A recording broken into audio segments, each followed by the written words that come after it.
Bon, un assassinat, il y a toujours une main, peut-être pas noire. Mais si vous sentez que la main noire se laisse un peu visiblement apercevoir, dans la mesure où ceux qui l'ont tué n'ont pas voulu couvrir leur forfait. Donc, ils ont opéré en plein jour et laissant les quelques repères. C'est là où je me pose la question. À qui profite le crime? C'est la première question que je me pose. Parce que quand il y a un crime, il y a celui à qui il profite. Soit en termes d'argent, quand vous volez, de celui qui a volé, qui a pris frauduleusement quelque chose d'autrui, il va s'en réjouir, il va s'en servir. Quelqu'un qui a tué, il y a un gain quelque part qu'il tire. Mais ici, dans le cas de Chérubin Okende, c'est un homme inoffensif, c'est un homme pacifique. En tout cas, je ne le vois pas être une menace pour le pouvoir de Tshisekedi. Je ne le vois pas un danger. Rappelez-vous que si la coalition FCC-Cash est tombée, c'est lui l'auteur de la motion. Parce qu'il sait lire, il sait écrire. Il a des ouvrages qu'il a signés. Alors, quand vous posez la question à qui profite le crime, parce qu'il est incapable de mobiliser 1000 personnes ici à Kinshasa pour mettre mal à l'aise le régime de Tshisekedi. Il n'est pas dans les injures, il n'était pas dans les injures, il n'était pas dans les diffamations, il n'était pas dans les outrages au chef de l'État, il n'était pas dans l'incitation à la haine tribale, comme tous ceux que vous avez vus, pérorer. Donc c'était un homme qui, lorsqu'il devait critiquer, en tout cas, c'est avec des mots modérés, mais durs, en quoi il pouvait constituer une menace pour Félix-Antoine Tshisekedi. Donc ce n'était pas un danger. Mais quand vous regardez la manière dont cette information est exploitée, en termes de valeur marchande, vous allez réaliser qu'il y a un camp politique qui en a fait un fonds de commerce. Depuis hier, suivez les médias étrangers.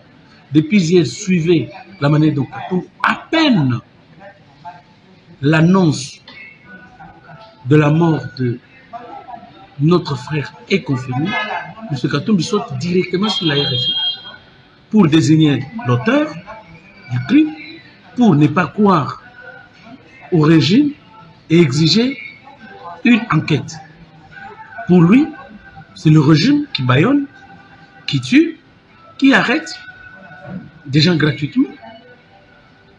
Et pourtant, il a le moyen. Il peut louer un cabinet d'expertise en balistique, en criminalistique, en criminologie, pour déceler les auteurs, les co-auteurs et les commanditaires dans cet acte odieux. Et c'est ce qui n'est pas le cas. Lui déjà. Alors, quel travail a-t-il laissé à ceux qui doivent mener l'enquête? Parce que lui a déjà la conclusion.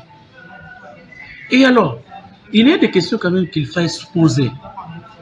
Comment Okende, du haut de ses hautes charges, peut aller déposer un courrier à la Cour constitutionnelle? Comment il y a une coïncidence que pendant qu'il est enlevé, son chauffeur et son garde du corps sont absents? Qu'est-ce qui peut expliquer ça? C'est la question que nous Qu'est-ce qui peut expliquer que un policier, j'ai déjà bénéficié dans ma vie, 1 ou 2, 3 fois, des services d'un garde du corps rapproché. Un garde du corps rapproché ne se débarrasse jamais de son arme. Si vous voulez lui prendre son arme, on enlève le chargeur, on reste avec le chargeur, il entre avec son arme. On le check, il entre avec son arme, il dépose. Mais comment peut-il laisser son arme aux côtés de son patron? Il y a un guissouche là. Et comment est-ce que, madame, parce qu'il y a les impacts des balles sur du côté chauffeur, il y a les impacts. Là, il a reçu une balle qu'il a achevée. Mais pourquoi le véhicule est stationné? Et pourquoi le véhicule? Parce que quand on tire sur quelqu'un en vitesse, l'instinct humain vous poussera a davantage accéléré. Même ayant reçu une balle, vous allez voir quelqu'un en train d'accélérer et on devrait en principe trouver son pied sur l'accélérateur et le levier en mouvement. Et la conséquence aurait été quoi? S'il est mort, la conséquence allait être il cogne contre un mur, il cogne contre un obstacle et il meurt. Mais ici, le véhicule est en marche, la clim est en marche. Celui qui est venu déposer, qui est venu prendre la lettre, c'est la même personne qui est venue à 11 h prendre la lettre. À 16 h, il rentre pour déposer la réponse. À 20 h, il rentre, il ne voit pas son chef. Et le matin, c'est le même qui dit à l'aide de GPS, on a pu localiser le véhicule. Madame, il y a contradiction. Soyons sérieux. Comment le GPS était inopérationnel toute la soirée? Comment le GPS ne pouvait être opérationnel que là, le matin, le lendemain? Alors vous ne voyez pas que ce monsieur-là est suspect? Vous ne voyez pas que les chauffeurs et les gars du corps sont tous... peuvent être traités déjà comme les premiers suspects?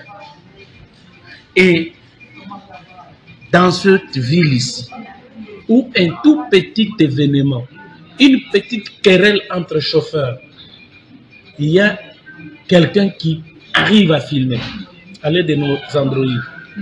Comment est-ce qu'on n'a pas pu, quand on est venu enlever l'honorable dans le parking de la cour constitutionnelle, comment on n'a pas pu avoir une seule personne pour filmer? Et donc, ma conclusion hâtive, je ne suis pas expert, je crois que le véhicule de l'honorable est arrivé à la cour constitutionnelle sans lui à l'intérieur. On a tout simplement voulu brouiller les pistes en menant par la trajectoire du véhicule que le véhicule était arrivé à la cour constitutionnelle. Bref, on peut dire qu'il a été enlevé depuis. En tout cas, il doit avoir été enlevé, non, en tout cas pas à la cour constitutionnelle. C'est tout ce que je puis dire. Mais M. Joël, il y a une question, nous sommes tous dans des réseaux sociaux, mais il y a une autre question que nous avons tous entendue. Il y a une jeune fille, soi-disant la fille du feu honorable, en train de pleurer, qui dit qu'on semble Toyebi jeune Abino. Quelle est votre analyse par rapport à cela? Bon, moi connaissant l'homme de Katumbi, je ne suis pas surpris. Je ne peux pas le croire, je ne peux pas dire comme la dame qui pleure. J'ai posé la question à la famille, on m'a dit que c'est un montage grossier et immoral. Je l'ai publié sur mon compte Facebook. Mais à voir tout ce que je connais, les dossiers comme Israël Penda, les dossiers comme Kabasele, les dossiers comme tout ce que j'ai connu comme les dossiers qui lui auraient été attribués, moi personnellement je ne suis pas surpris. Parce que la cruauté de l'homme, je puis l'estimer pour avoir échappé personnellement à ses griffes. Donc je ne suis pas surpris de l'apprendre. Surtout que Kagame a décidé, le mode opératoire, le modus operandi qui a été utilisé, c'est la paire. De la même manière dont les opposants rwandais ont été tués à l'étranger, même en Australie dernièrement. Donc c'est ça le modus operandi. Alors comme Kagame n'a pas pu fléchir Tshisekedi, et tous les coups d'État montés, tous les attentats montés avec les fils du pays n'ont pas réussi, ils ont résolu de créer une psychose. Ils ont commencé par le Momondo, avec les fermes qu'ils ont achetées ici par-ci par-là. Par la suite, ils ont tenté avec le groupe qui avait voulu abattre l'avion de Félix-Antoine Tshisekedi, ce que l'on nous a présenté comme les Rwandais. Par la suite, ils ont tenté avec le M23, ça n'a pas réussi. Par la suite, ils ont créé une psychose sous la ville, que l'on enlève les gens. Monsieur Joël, excusez-moi de vous interrompre, mais si je comprends bien, vous voulez dire que Kagame est derrière ça. Mais madame, moi je vous ai toujours dit, Tshisekedi n'a pas d'opposants ici au Congo. Okay. Je peux dire les opposants aujourd'hui qui veulent s'ériger, c'est Pasteur Bukundoa avec le pasteur Nsenga, l'archevêque Ambongo, l'abbé Cholet et l'archevêque de Lubumbashi, Fulgence Muteba. Ce sont eux que l'on peut considérer comme les opposants. Vous mettez en évidence Martin Fayoulou. Mais les véritables, non, Martin Fayoulou, ce n'est pas un opposant. Martin Fayoulou n'a pas. L'opposition, c'est avoir une alternative à un programme donné, avoir une alternative à des politiques publiques données. Mais si vous avez quelqu'un qui n'a nagé que dans les spéculations, dans les imputations inutiles, dans les injures, on est parti de ce qui était Pata hier, marionnette hier, le pouvoir était aux mains de Kingakati, et aujourd'hui, c'est des dictateurs. Et donc, c'est quelqu'un qui n'a pas de cohérence dans son raisonnement, et en conséquence, je ne peux pas. Mais les véritables opposants de Félix Antoine Tshisekedi, c'est Mo Ibrahim, Georges Soros et Kagame. Et Kagame qui utilise Moïse Katumbi. Et il y a un médecin également qui sera bientôt utilisé, qui va apparaître avec sa formation politique. Si vous dites Kagame est utilisé par Moïse Katumbi. Non, c'est le contraire. Kagame qui utilise Moïse Katumbi. Kagame qui utilise Moïse Katumbi. C'est ce que vous avez dit. En effet. Donc, la note vocale qui est circulée, on peut bel et bien confirmer que c'était vraiment la fille du